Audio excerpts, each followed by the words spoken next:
Tiago Jota car ആക്സിഡന്റിൽ മരണപ്പെട്ടത് എല്ലാവരും അറിഞ്ഞു കാണും. നമ്മൾ പറയാൻ പോകുന്നത് അദ്ദേഹത്തെ സ്റ്റോറിയെ കുറിച്ചാണ്. ഫുട്ബോൾ ലോകത്ത് ഒരു കളിക്കാരൻ വെറും പ്രതിഭ കൊണ്ട് മാത്രം ഉയരങ്ങളിൽ എത്താറില്ല. അവിടെ കഠിനാധ്വാനം വേണം, അർപ്പണം ബോധം വേണം, പരിക്കുകളോടും തിരിച്ചടികളോടും പൊരുതി മുന്നേറാനുള്ള ധൈര്യം വേണം. പോർച്ചുഗലിന്റെയും ലിവർപൂളിന്റെയും മുന്നേറ്റ നിരയിലെ വിശ്വസ്തനായ ഡിയോഗോ ജോട്ടയുടെ കഥ ഈ ഗുണങ്ങളെല്ലാം ഒത്തുചേർന്ന ഒരു പോരാട്ട വീരത്തിന്റെ നേർചിത്രമാണ്. എളിയ സാഹചര്യങ്ങളിൽ നിന്ന് തുടങ്ങി യൂറോപ്യൻ ഫുട്ബോളിലെ ഏറ്റവും മികച്ച ക്ലബ്ബുകളിൽ ഒന്നിൽ പ്രധാന താരമായി മാറിയ ജോട്ടയുടെ യാത്ര ഏതൊരു യുവ ഫുട്ബോളർക്കും പ്രചോദനം നൽകുന്ന ഒന്നായിരുന്നു. 1996 ഡിസംബർ 4 പോർച്ചുഗലിലെ മസൽഡോ എന്ന ചെറിയ നഗരത്തിലാണ് ഡിയാഗോ ജോസ് ഡിക്സേർഡ സിൽവ എന്ന ഡിയാഗോ ജോട്ട ജനിച്ചത്. ചെറുപ്പം മുതലേ ഫുട്ബോളിനോട് അവനൊരു പ്രത്യേക ഇഷ്ടമുണ്ടായിരുന്നു. ഗൊണ്ടോമറിന്റെ യൂത്ത് ടീമിലായിരുന്നു അവന്റെ ഫുട്ബോൾ ജീവിതത്തിന്റെ തുടക്കം. അവിടെയുള്ള പരിശീലകർക്ക് അവന്റെ കഴിവ് വേഗത്തിൽ മനസ്സിലാക്കാൻ സാധിച്ചു. 2013 പോർച്ചുഗീസ് ഫുട്ബോളിലെ അറിയപ്പെടുന്ന അക്കാദമിയായ പസോസ് ഡി ഫെഡോറിയയിലേക്ക് ജോട്ട മാറി. ഇവിടെ വെച്ചാണ് അവന്റെ കളിക്ക് കൂടുതൽ മൂർച്ച കൂട്ടാൻ സാധിച്ചത്. 2014-15 സീസണിൽ പസോസ് ഡി ഫെഡോറയ്ക്ക് വേണ്ടി സീനിയർ അരങ്ങേറ്റം കുറിച്ച ജോട്ടോ ആദ്യ സീസണിൽ തന്റെ കഴിവ് തെളിയിച്ചിരുന്നു. വേഗതയും ഡ്രിബിളിംഗും കഴിവും ഗോളടിക്കാനുള്ള മിടുക്കും അവനെ ശ്രദ്ധേയനാക്കി. പസോസ് ഡി ഫെഡറയ്ക്ക് വേണ്ടി 47 മത്സരങ്ങളിൽ നിന്ന് 17 ഗോളുകൾ നേടിയ ജോട്ട ക്ലബിന്റെ പ്രധാന താരമായി മാറി. ഈ പ്രകടനങ്ങൾ യൂറോപ്പിലെ വലിയ ക്ലബ്ബുകളുടെ കണ്ണിൽ അവനെ എത്തിച്ചു. ജോട്ടയുടെ മികച്ച പ്രകടനങ്ങൾ യൂറോപ്പിലെ വമ്പൻ ക്ലബ്ബുകളിലേക്ക് അവന്റെ ശ്രദ്ധ ക്ഷണിച്ചു. 2016 സ്പാനിഷ് വമ്പന്മാരായ അത്ലറ്റിക്കോ മാഡ്രിഡ് ജോട്ടയെ സ്വന്തമാക്കി. എന്നാൽ അത്ലറ്റിക്കോയുടെ ശക്തമായ ടീമിൽ അവനൊരു സ്ഥാനം കണ്ടെത്താൻ അന്ന് കഴിഞ്ഞിരുന്നില്ലായിരുന്നു. കൂടുതൽ കളി സമയം ലഭിക്കുന്നതിനായി അവർ ജോട്ടയെ സ്വന്തം രാജ്യത്തെ പ്രമുഖ ക്ലബ്ബായ FC പോർട്ടോയിലേക്ക് ലോണിൽ അയച്ചു. FC പോർട്ടോയിലെ ഈ ലോൺ പീരിയഡ് ജോട്ടയുടെ കരിയറിലെ ഒരു പ്രധാന വഴിത്തിരിവായിരുന്നു. പോർച്ചുഗീസ് ലീഗിൽ തകർപ്പൻ പ്രകടനമാണ് ജോട്ട പോർട്ടോയ്ക്ക് വേണ്ടി കാഴ്ചവെച്ചത്.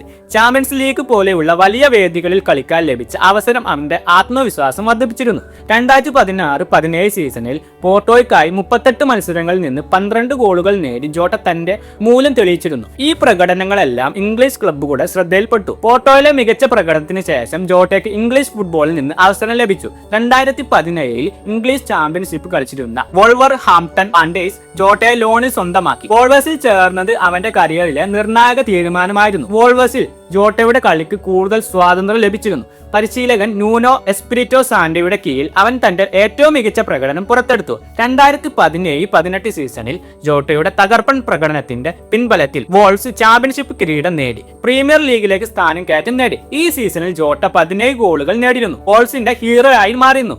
പ്രീമിയർ ലീഗിലും ജോട്ട തന്റെ മികവ് തുടർന്നു. വോൾസ് പ്രീമിയർ ലീഗിൽ മികച്ച പ്രകടനം കാഴ്ചവെച്ചപ്പോൾ ജോട്ടയുടെ ഗോളുകളും അസിസ്റ്റുകളും നിർണായകമായിരുന്നു.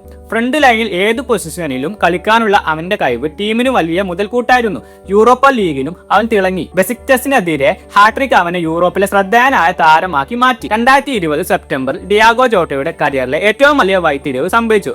പ്രീമിയർ ലീഗ് ചാമ്പ്യന്മാരായ ലിവർപൂൾ ജോട്ടയെ സ്വന്തമാക്കി. മുഹമ്മദ് സല, സാഡിയോ മാനോ, റോബർട്ട് ഫെർമിനോ എന്നിവരുൾപ്പെടുന്ന ലിവർപൂളിന്റെ മുന്നേറ്റ നിരയിലേക്ക് എത്തുക എന്നത് വലിയ വെല്ലുവിളിയായിരുന്നു. എന്നാൽ ലിവർപൂളിന്റെ പരിശീലകൻ യർഗൻ ക്ലോപ്പിന് ജോട്ടയുടെ കഴിവിൽ പൂർണ്ണ വിശ്വാസമുണ്ടായിരുന്നു. ലിവർപൂളിൽ ചേർന്ന ആദ്യ സീസണിൽ തന്നെ ജോട്ട തന്റെ വരവ് അറിയിച്ചിരുന്നു. ലിവർപൂളിന്റെ പ്രസിംഗ് ശൈലിയുമായി ജോട്ട വേഗത്തിൽ ഇഴുകി ചേർന്നിരുന്നു.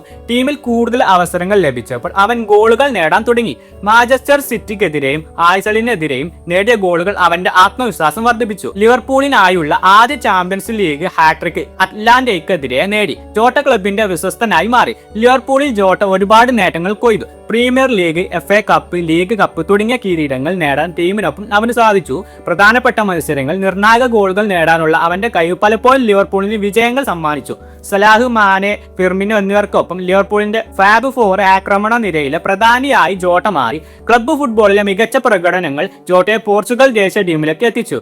2019 നവംബറിൽ ലിത്വേനിയക്കെതിരായ യൂറോ 2020 യോഗ്യതാ മത്സരത്തിലൂടെയാണ് ജോട്ട പോർച്ചുഗലിനായി അരങ്ങേറ്റം കുറിച്ചത്.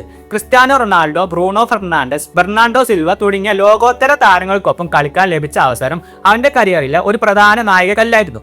ദേശീയ ടീമിലും ജോട്ട തന്റെ കഴിവ് തെളിയിച്ചിരുന്നു. ടിയാഗോ ജോട്ടയുടെ കളി ശൈലിയെക്കുറിച്ച് പറയുമ്പോൾ അവന്റെ വേഗതയും ബോൾ കൺട്രോളും എടുത്തു പറയേണ്ട ഒന്നാണ്. ഇടുങ്ങിയ സ്ഥലങ്ങളിൽ പോലും പന്ത് നിയന്ത്രിക്കാനും ഡ്രിബിൾ ചെയ്യാനുമുള്ള അവന്റെ കഴിവ് എതിരാളികൾക്ക് വലിയ വെല്ലുവിളി ഉയർത്തിയിരുന്നു. ഫിനിഷിംഗ് മികവാണ് അവന്റെ മറ്റൊരു പ്രധാന ശക്തി. 2 കാലുകൾ കൊണ്ടും തല കൊണ്ടും ഗോൾ നേടാനുള്ള കഴിവ് അവൻ ഒരു സമ്പൂർണ്ണ മുന്നേറ്റ നിര താരമാക്കിയിരുന്നു. കളിക്കളത്തിലെ വർക്ക് റേറ്റ് വളരെ വലുതാണ്. ഒരു ടീം കളിക്കാരൻ എന്ന നിലയിൽ ജോട്ട സഹതാരങ്ങൾക്ക് അവസരങ്ങൾ ഒരുക്കാനും ശ്രമിക്കാറുണ്ട്.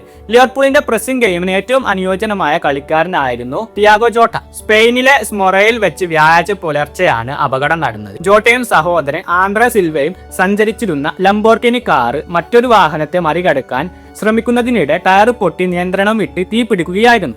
അപകടത്തിൽ കാർ പൂർണ്ണമായും കത്തി നശിച്ചു. 2 ആഴ്ച മുമ്പ് മാത്രമാണ് ജോട്ട റൂട്ട് കാർഡോസയെ വിവാഹം കഴിച്ചിരുന്നത്.